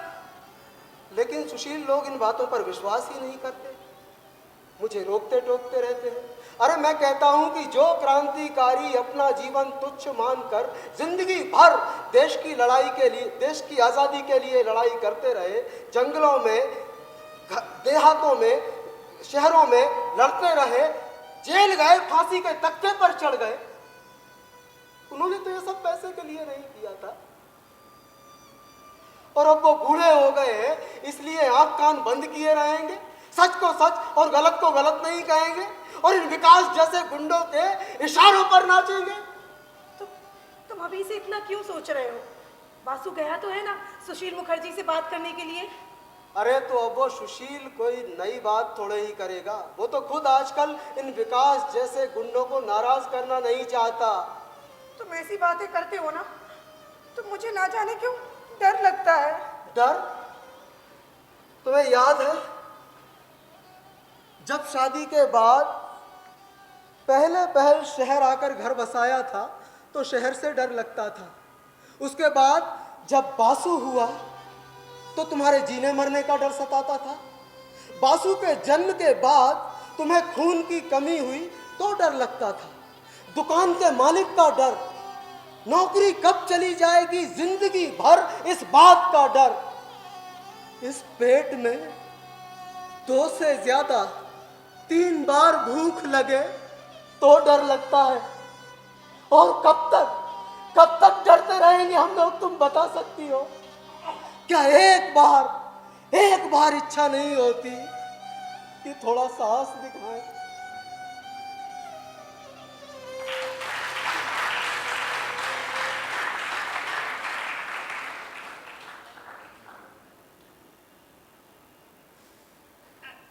टिंकू की बच्ची। अरे बापू, तुम वहां खड़े खड़े क्या कर रहे हो? अरे आ गए बेटा तुम? हाँ, ए रिंकू जा अम्मा को बुला के ले आ। हाँ, बैठो बैठो। हाँ, बहुत देर कर दी बेटा। क्यों रे? हाँ बापू। क्या हुआ? होगा क्या, तुम लोगों ने तो ऐसे डरा दिया था ना कि मुझे तो लगा भैया आप जान के लाले पड़ जाएंगे। अरे मजाक छोड़, बात क्या हुई वो बताओ। अरे बात क्या होगी, उल्टे सुशील चाचा ने मुझे डांटना शुरू कर दिया। सुशील ने तुझे डांटा? हाँ अरे मतलब, तूने सारी बातें ठीक ठीक बताई थी ना। अरे हाँ बताई थी। डांटा मतलब कहने लगे, अरे बेटा इतने दौड़ भाग करके आने की क्या जरूरत थी, तो श्याम भैया बाद में आके बातचीत कर लेते। अब असल में मैं तो वहां दौड़ता ही भागता पहुंचा था ना अम्मा। तो इतनी बड़ी मुसीबत आ जाने पर आदमी घबरा नहीं जाता? इस सुशील को तभी हमारी मुसीबत पता पड़ेगी जब हमारे घर में तोड़ फोड़ होगी। अरे नहीं बापू, बल्कि इसकी उल्टी बात है।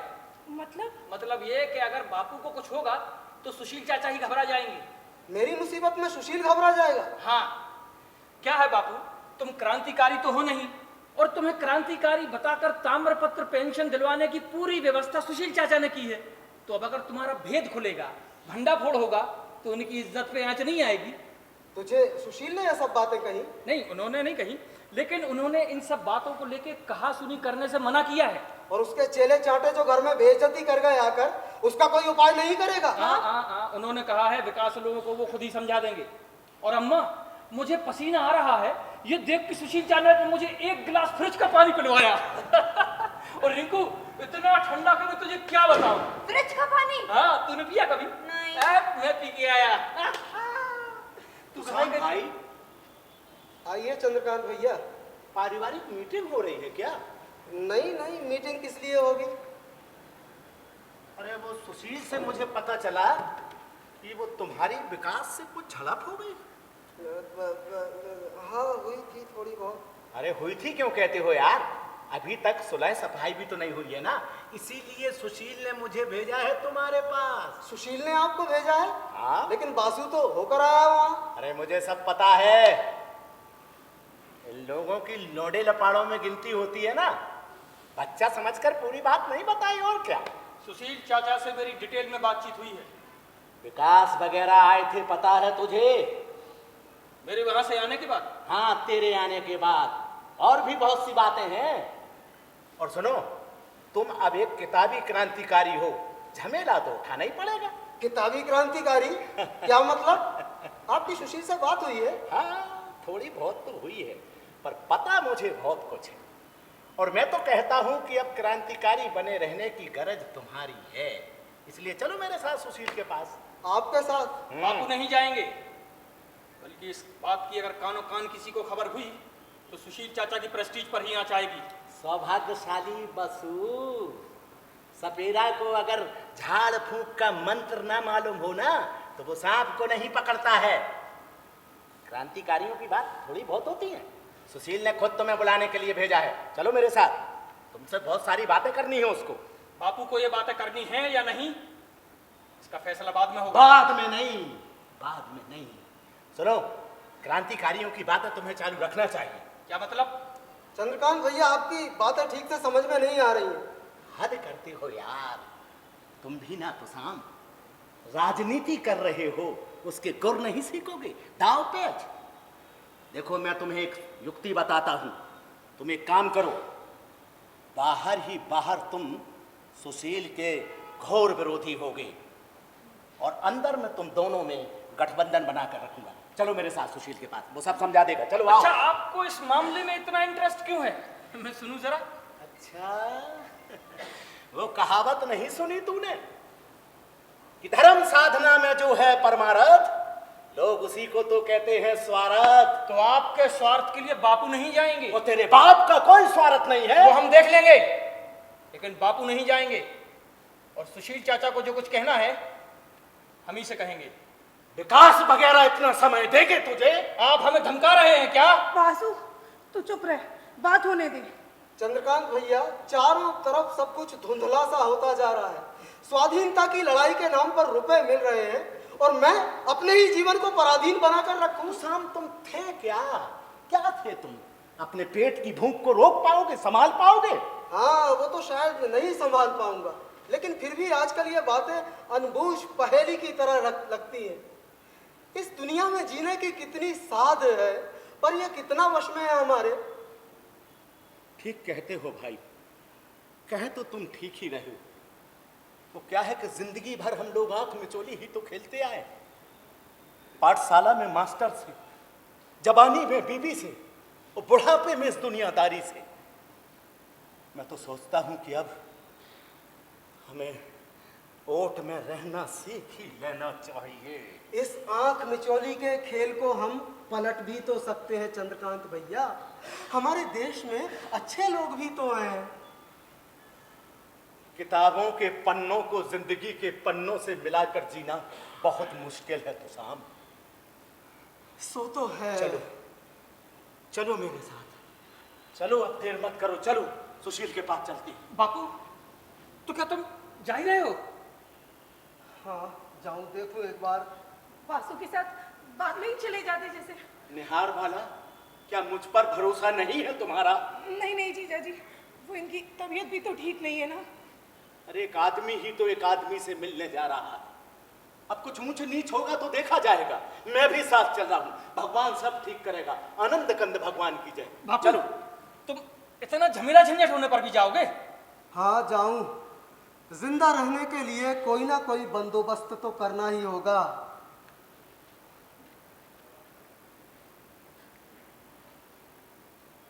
सुनो, तुम लोग चिंता मत करो, मैं भी साथ में जा रहा हूं। भगवान सब संभालेगा, सब ठीक होगा। आनंद कंद भगवान की जय।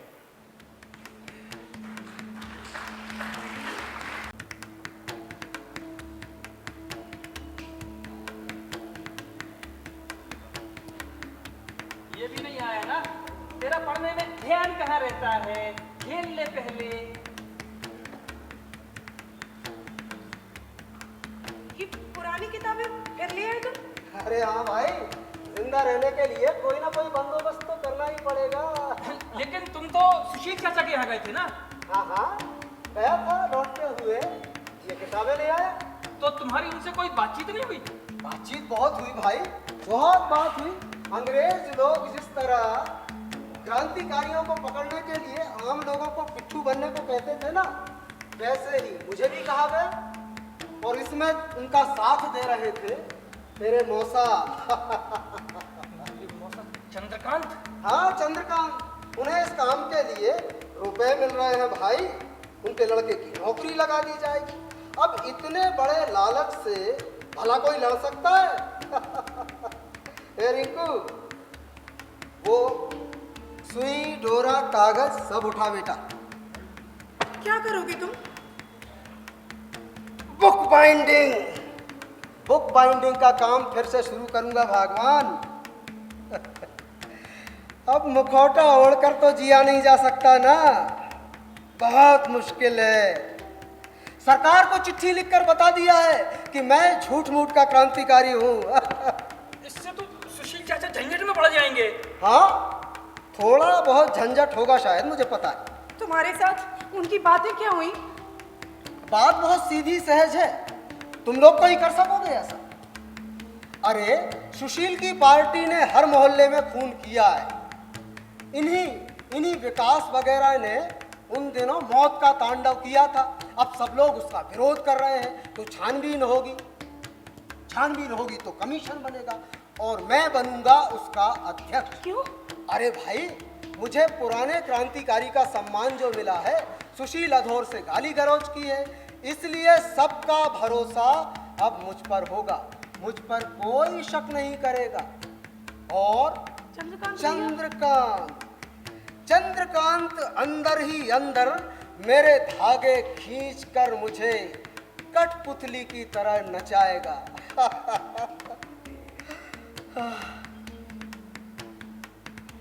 सुशील जब ये सब बातें कह रहा था तो मेरे चारों तरफ एक अलग ही शोरगुल गूंज रहा था।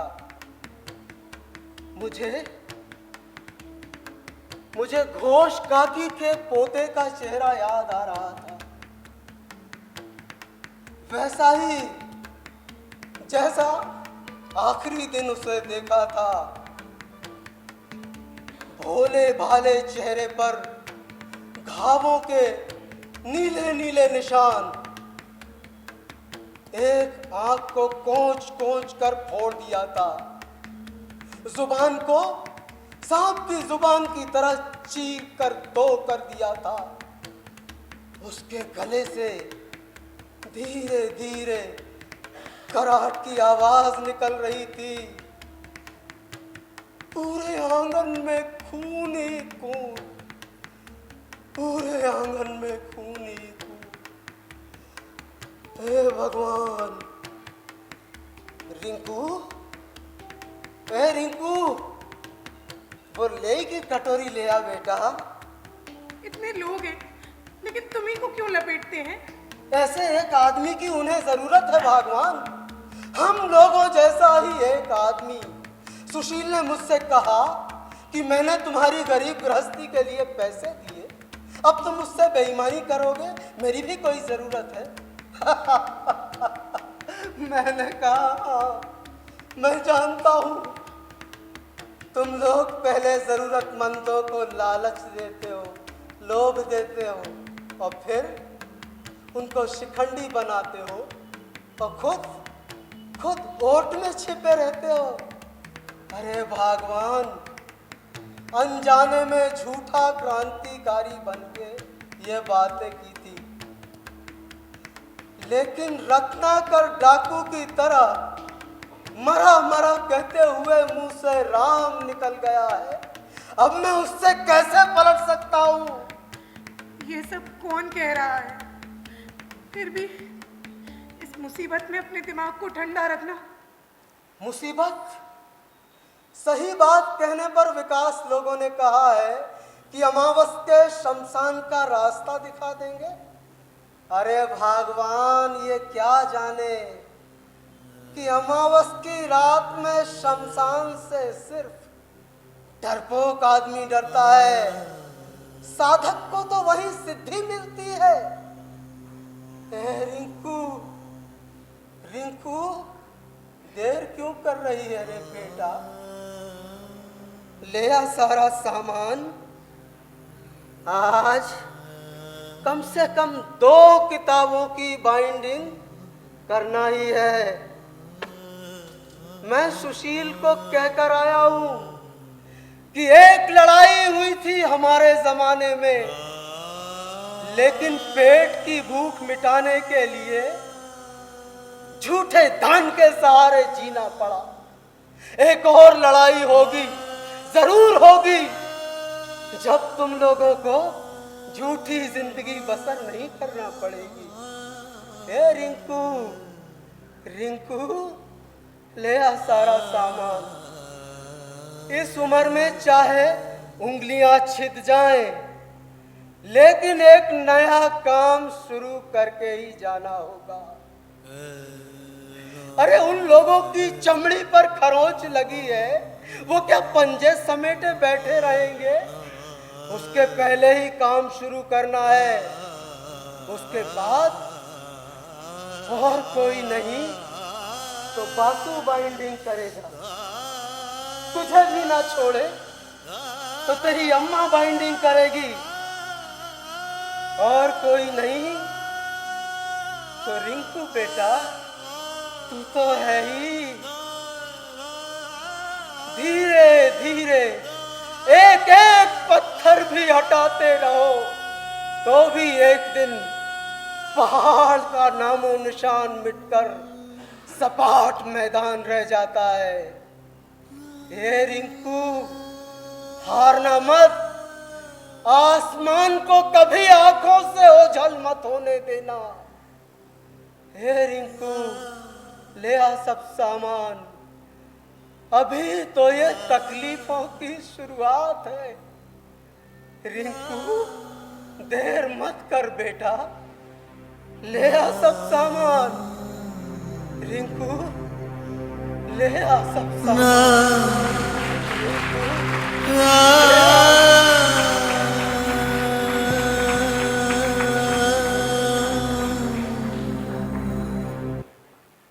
ये थी अन्वेषण थिएटर ग्रुप की प्रस्तुति ताम्रपत्र। नाटक के निर्देशक से अनुरोध है कि वो मंच पर आ जाएं, और जो बैक स्टेज के कलाकार हैं, मंच परे के कलाकार, उनसे भी निवेदन है कि वो सभी मंच पर आ जाएं।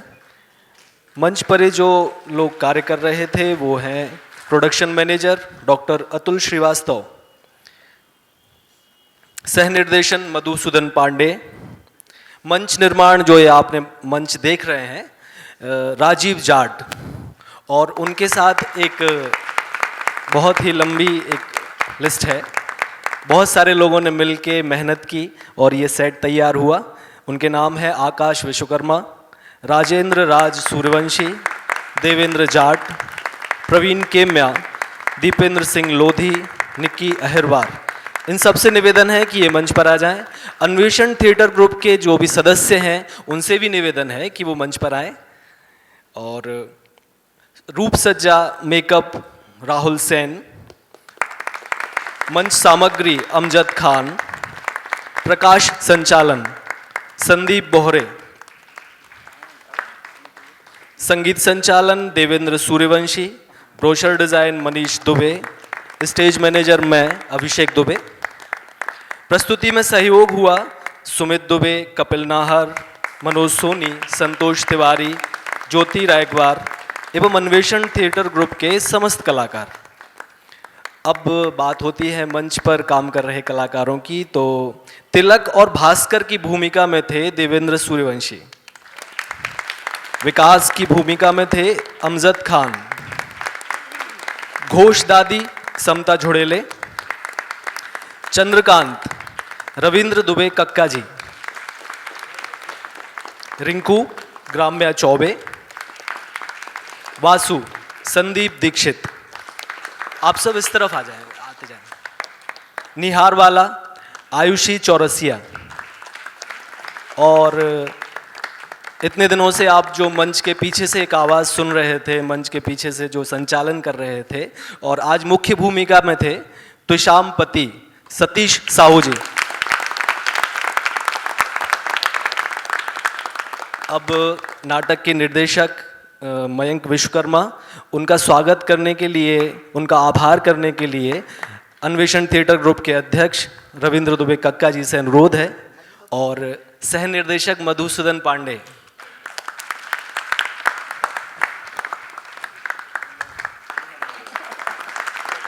अन्वेषण थिएटर ग्रुप के सचिव अतुल श्रीवास्तव जी से अनुरोध है कि स्मृति चिन्ह जो नाट्य समारोह का है वो निर्देशक जी को प्रदान कर, सह निर्देशक जी को प्रदान कर। बहुत बहुत धन्यवाद।